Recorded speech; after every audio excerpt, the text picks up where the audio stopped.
On the 6th of May 1942, the German weapons manufacturer Krupp submitted a proposal for the construction of a new armored self-propelled gun carriage that used components from the Panzer VI Tiger. While it was based on the Tiger tank chassis design, it was radically altered.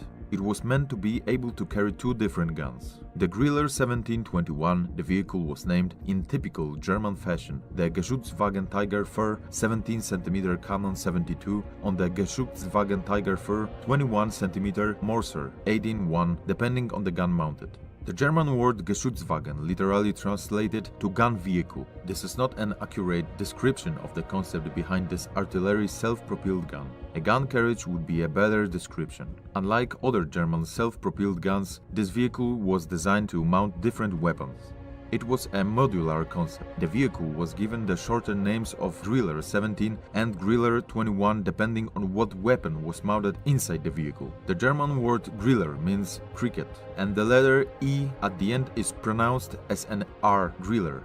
The proposal was submitted on the 6th of May 1942 to the Wappruf 4 Artillery Division of the Heereswaffenamt, German High Command Center for Technical Weapons Development.